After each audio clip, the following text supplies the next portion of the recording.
بسم اللہ الرحمن الرحیم۔ السلام علیکم۔ آج کل ہر کوئی سنگل روم کی خواہش کرتا ہے، چاہے سفر میں ہو یا باہر کسی ہوٹل میں رکنے کی بات کی جائے یا پھر گھروں میں رات کو سونے کی بات کی جائے۔ ہر کوئی اس بات پر خوش ہوتا ہے کہ اس کا اپنا الگ سے ایک روم ہو۔ رات اکیلے گزارنے اور اکیلے سفر کرنے کے بارے میں ہم آپ کو حضور اقدس صلی اللہ علیہ وسلم کا فرمان بتا رہے ہیں۔ ہم آپ کو اکیلے رات بسر کرنے کے بارے میں بھی بتائیں گے۔ اللہ تبارک و تعالی نے قرآن مجید میں حضرت موسیٰ علیہ السلام، حضرت خضر علیہ السلام اور حضرت ذوالقرنین علیہ السلام کے سفروں کا ذکر فرمایا۔ یاد رہے کہ سفر کے دوران انسان کو جہاں بہت کچھ سیکھنے کا موقع ملتا ہے، وہیں پر اس کو مختلف اتار چڑھاؤ کا سامنا بھی کرنا پڑتا ہے۔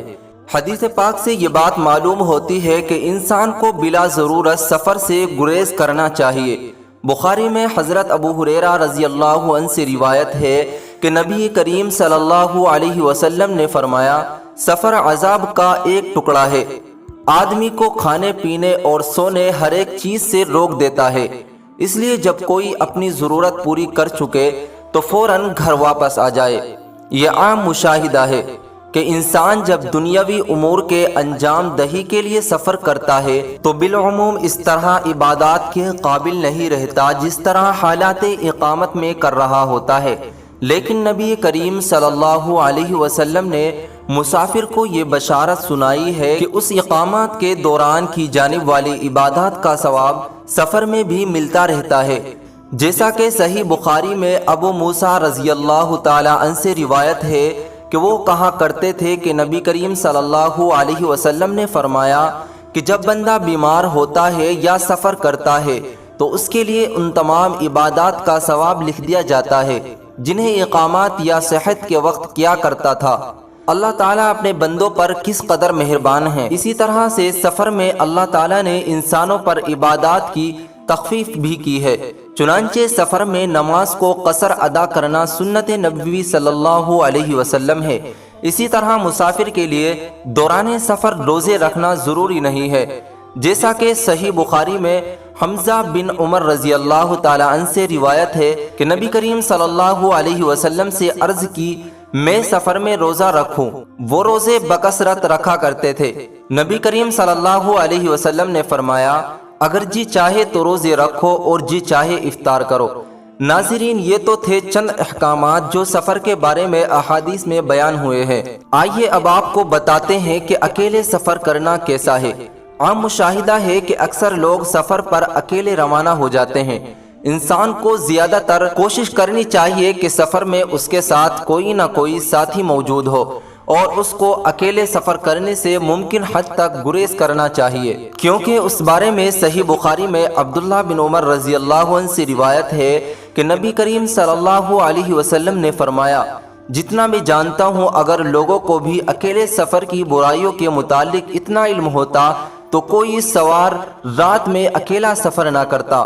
ناظرین، اب خود ہی اندازہ لگا لیں کہ رات کا سفر کرنا کس حد تک خطرناک ہو سکتا ہے، اور حضور اقدس صلی اللہ علیہ وسلم نے کن الفاظ میں انسان کو رات کے سفر سے متنبہ فرمایا ہے۔ اس لیے ضروری ہے کہ رات کے سفر سے اجتناب کیا جائے، خاص طور پر رات کو اکیلے سفر نہ کیا جائے۔ یہ بات تو عام ہے جس میں مرد اور عورت دونوں شامل ہے، لیکن صرف عورتوں کی بات کی جائے تو ان کے لیے خاص طور پر تاکید ملتی ہے۔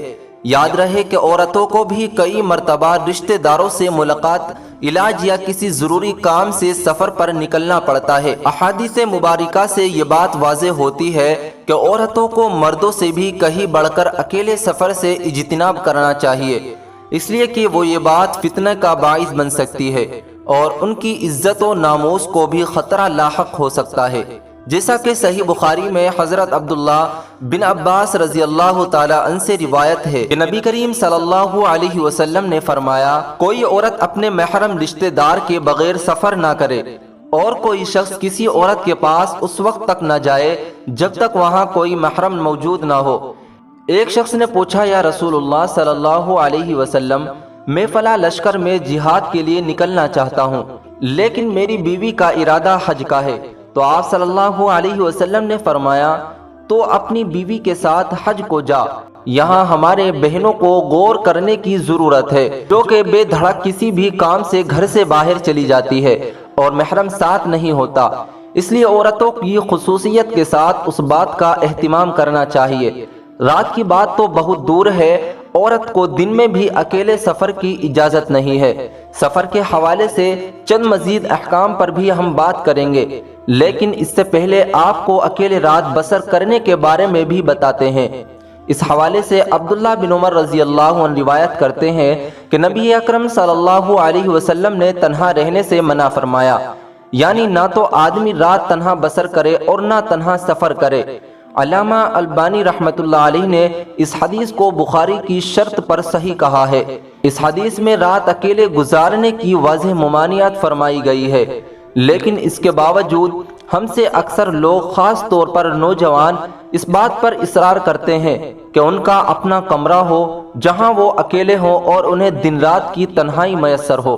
اہل علم نے رات اکیلے گزارنے کی ممانعت کی بہت سی حکمتیں بیان فرمائی ہیں، جن میں سے چند یہ ہیں: تنہا نہ رہا جائے تاکہ شیاطینی وسوسوں سے محفوظ رہا جا سکے، کیونکہ انسان زیادہ تر تنہائی میں شیطانی وسوسے میں مبتلا ہو جاتا ہے۔ اسی طرح یہ بھی خدشہ ہو سکتا ہے کہ کوئی شخص تنہائی میں وحشت محسوس نہ کرے۔ یہ بھی ایک حکمت ہے کہ تنہائی میں کسی دشمن، چور یا ناگہانی آفت سے محفوظ رہنا مشکل ہو سکتا ہے۔ تنہائی میں کسی بھی اچانک مصیبت، بیماری وغیرہ کی صورت میں کوئی نہ ہو تو پریشانی ہو سکتی ہے۔ یاد رہے کہ رسول اللہ صلی اللہ علیہ وسلم کی ہر نصیحت پر عمل کرنے میں خیر ہے، اسی لیے بغیر یہ سوچے کہ اس بات میں کیا حکمت ہو سکتی ہے، مسلمانوں کو حضور اقدس صلی اللہ علیہ وسلم کی نصیحتوں پر عمل کر لینا چاہیے، اسی میں سے اس کے لیے بہتری ہے۔ یاد رہے کہ انسان کو اللہ تعالیٰ نے ضعیف اور کمزور پیدا فرمایا ہے۔